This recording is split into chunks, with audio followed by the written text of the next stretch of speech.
So far right now, Clippers are up by 1. I thought they'd have a bigger lead, especially since Zeller, the Hornets center, looks really exhausted. Especially, I mean, yesterday he played against Anthony Davis, Dwight Howard, JaVale, so he looks exhausted. Like they had this one play, they passed him the ball, and he's like he's done. But I mean, Clippers up by 1. It's kind of weird, but I think as the game progresses, the Charlotte Hornets should get even more tired, and the Clippers, I'm sure, they'll take advantage. Also, a lot of people are saying, man, the Clippers bench, the Clippers are deep. No, they're not. They seem deep, but Ivica Zubac, really? You think he's a starting center over Montrezl Harrell? No. Montrezl Harrell should be starting, but they put Ivica Zubac to have Montrezl Harrell coming off the bench so they can have a strong bench. Lou Williams should be starting over Shemet, but they're not, because they're gonna have him come off the bench as well to make it seem like they're deep. But in the game against the Lakers starters outscored the Clippers starters by like 20 something. So I mean, they're not really deep. They just have 2 of their starters coming off the bench. And then it looks like, wow, you know, it's dumb, but whatever. Well, I'm not gonna watch the whole game. Clippers up by 3 at the half, so you know, I think they're gonna win the game. I mean, if they lose, that's crazy. That's really crazy, cause you know the Charlotte Hornets are playing a back-to-back, and they had to, you know, deal with like I said, Anthony Davis, JaVale, and Dwight Howard yesterday night. So now they have to deal with Montrez, and but 57-54 at the half. I'm not gonna watch the whole game, going to sleep, but I just want to make a quick video. Lakers played yesterday against the Charlotte Hornets. It was close for the first 2 quarters of at the half, but then the Lakers' 3rd and 4th quarter, they pulled away, just with their size, just dominating inside, and Dwight Howard had 16 points and 10 rebounds. I mean, I'm happy for him. A lot of people have resentment towards him because he left the Lakers. Like, who cares? It's basketball. It's not like they take it personal. Like, who cares? Like, for me, if he's a Laker, I'm rooting for him. I don't care. Like, if he left the Lakers in 2013, who cares? Like, y'all, that's petty stuff. You feel me? That's petty. Like, who cares? Like, he had 16 points and 10 rebounds. Like, I don't care about what he did last time that he left. Whatever he wanted to leave, cool. You have that choice. Free agents are allowed to go wherever they want. But I'm happy for him. He had a great game, and I think he's better than JaVale. But you know, obviously JaVale has been the starter for the past season, so you know they'll keep starting him. Plus, it also strengthens our bench. It's like it's like what the Clippers are doing. The Clippers, they should really be starting Lou Williams and Montrezl Harrell, but they don't, because that strengthens their bench, right? It's like if the Lakers benched Danny Green or didn't start Danny Green. Of course, if the Lakers didn't start Danny Green, our bench was gonna be stronger. But that's not the point. Like, you gotta start your best players, so or else, yeah, it's gonna look like you have a strong bench. But you know, Paul George is gonna be back. Kyle Kuzma will take care of him. You know, Kyle Kuzma's in his 3rd year.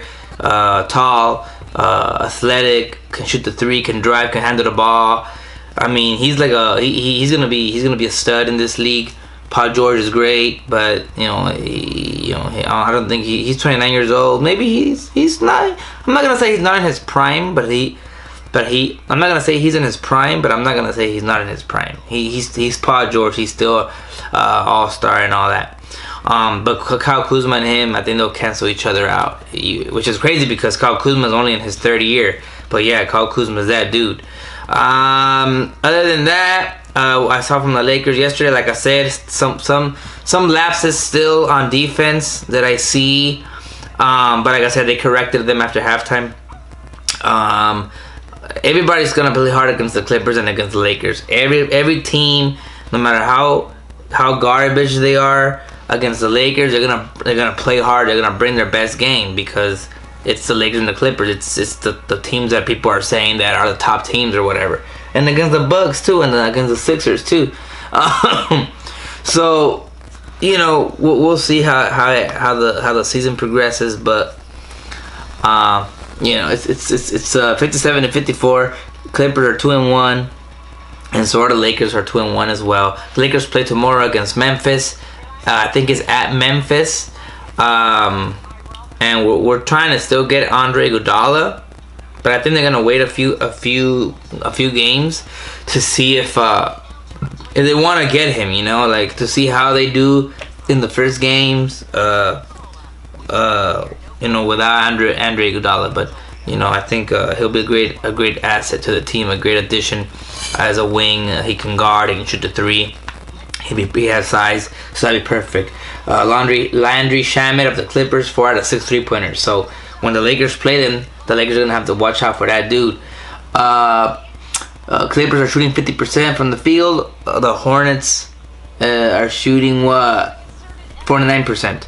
So 49% for the Hornets on a back-to-back. The Clippers defense is not all that it seems. I'm sorry. Like, this team, the Hornets are playing a back-to-back game. They played last night. They're playing this tonight, and they're shooting 49% against the toughest defense. Come on, man. Like, I don't know. It's all gonna come to an end. 82 games, then the playoffs. We're gonna see what's up. But Landry Shamet is doing really well. And 3-point field goals. Clippers 6 out of 17. Charlotte Hornets 8 out of 18. Free throws. Clippers 11 out of 13. Hornets 4 out of 6. Fast break points. Clippers 15. Hornets 2. Bench points 26 Hornets, 16 Clippers. Come on, man. I mean, why am I even talking still? I mean, like I said, in the Lakers versus Clippers, the first game, the Lakers starters outscored the Clippers starters by like 20 something. So okay, whatever. You know what I mean? The bench outscored the Lakers bench, but the starters outscored the Clipper starters. And these are not the two final teams, right? Paul George needs to come back to the Clippers, and I think they have some other guy, Rodney something, who cares? But the Lakers still I'm not playing with Kyle Kuzma or Rajon Rondo, and Frank Vogel said that they're not closing out the possibility of DeMarcus Cousins coming back. He might come back in the playoffs, who knows? This injury, the torn ACL, takes I think it's what, 8 to 9 months or 9 to 10 months, depending on how. He's a big man though, and he's not young anymore, so I can see why he is more likely that he doesn't come back.